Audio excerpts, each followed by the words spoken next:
Hello കൂട്ടുകാരെ, എല്ലാവർക്കും സുഖമല്ലേ? ഇതെന്താണെന്ന് മനസ്സിലായോ? ഇന്നലെ ഞാൻ ചിക്കൻ വാങ്ങിയതിൻ്റെ കുറച്ച് ലിവറാണേ. കുറച്ചേ ഉള്ളൂ. ഇന്നലെ പിന്നെ കറിയുടെ കൂടെ ഇട്ടില്ല. ഇതൊന്ന് ഫ്രൈ ചെയ്തെടുക്കാമെന്ന് വിചാരിച്ചു. ഇതെങ്ങനെ ഫ്രൈ ചെയ്യുന്നതെന്ന് നോക്കാം. ഇത് ലിവറിന് ചെറിയ കഷ്ണങ്ങളായിട്ട് അരിഞ്ഞ് വെച്ചതാണേ. അതിനകത്ത് നമുക്ക് കുറച്ച് ഉപ്പിട്ട് കൊടുക്കാം ആവശ്യത്തിന്. കുറച്ച് മഞ്ഞൾപ്പൊടി,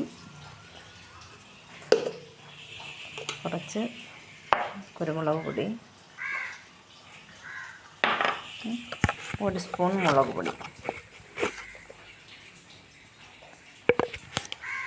ഇതെല്ലാം കൂടി ചേർത്ത് നമുക്കൊന്ന് മിക്സ് ചെയ്ത് വയ്ക്കാം.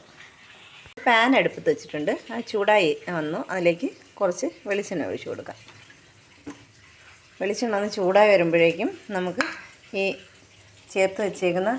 അരപ്പ് ചേർത്ത് വെച്ചേക്കുന്ന ഈ ലിവർ എടുത്ത് ഇതിലേക്കൊന്ന് തട്ടിയിടാം.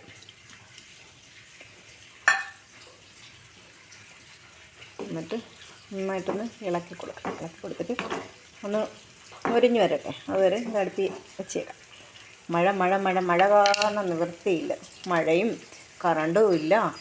ആകെ തുണിയും കഴുകാൻ നിവൃത്തിയില്ല, ഉണങ്ങാനും നിവൃത്തിയില്ല. അങ്ങനത്തെ ഒരു അവസ്ഥ തന്നെയാണ്. എല്ലായിടവും ഈ അവസ്ഥ തന്നെയാണ്. എന്നാലും ചൂടായിരുന്നപ്പോൾ ചൂട്. മഴ വന്നു പിന്നെ സഹിക്കാൻ പറ്റാത്ത മഴ. ലിവർ അടുപ്പിരുന്ന് പൊട്ടിത്തെറിക്കുന്നുണ്ട്. മുഖത്തൊക്കെ വീഴും. അതുകൊണ്ട് നമുക്കൊന്ന് അടച്ചു വെച്ച് വേവിക്കാം. ലിവർ പകുതി മൂപ്പായിട്ടുണ്ട്. പകുതി മൂത്താൽ മതി. അങ്ങ് കടുകൂടാന്ന് മൂത്ത് വരണ്ട. ഇതിനെ നമുക്ക് കോരി വയ്ക്കാം.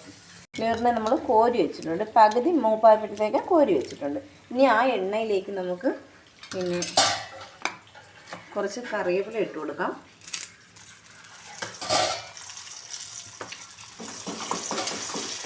കറിവേപ്പില മൂത്ത് വന്നപ്പോൾ ഈ ഇഞ്ചിയും വെളുത്തുള്ളിയും കൂടെ ചതച്ച് വെച്ചിരിക്കണം. അതും കൂടി ഇതിലേക്കൊന്ന് ഇട്ട് കൊടുക്കാം. നന്നായിട്ട് മൂത്ത് വന്നിട്ടുണ്ട്. അതിലേക്ക് ഒരു സവാള അരിഞ്ഞതും ഒരു തക്കാളിയും കൂടെ ഇതിലേക്കിട്ടൊന്ന് നന്നായിട്ട് വാട്ടാം.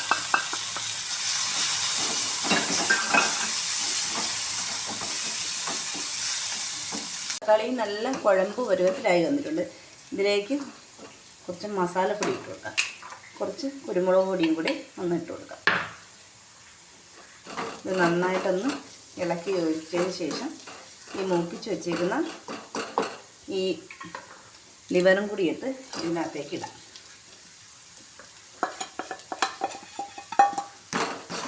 ഇതെല്ലാം കൂടി ഒന്ന് വഴണ്ട് വരുന്നത് വരെ നന്നായിട്ടൊന്ന് ഇളക്കി കൊടുക്കാം. ഇതെല്ലാം കൂടി നന്നായിട്ടൊന്ന് ഇളക്കിയതിന് ശേഷം ഒന്ന് തട്ടിപ്പത്തി ഒന്നുകൂടി ഒന്ന് വേവാൻ വേണ്ടിയിട്ട് വയ്ക്കാം. അടച്ച് വെച്ചൊന്ന് വേവിക്കാം. അല്പം ഉപ്പ് കുറവുണ്ടായിരുന്നേ. അതുകൊണ്ട് കുറച്ച് ഉപ്പും കൂടി ഇട്ട് ഒന്ന് ഇളക്കി കൊടുത്തിട്ട് ഒന്നും കൂടി ഒന്ന് ഇളക്കി കൊടുക്കാം.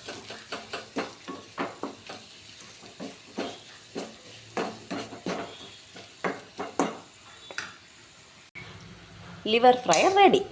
ഇങ്ങനെ ഒന്ന് ലിവർ ഫ്രൈ ചെയ്തിട്ടില്ലാത്തവരാണെങ്കിൽ ഒന്ന് ചെയ്ത് നോക്കണേ.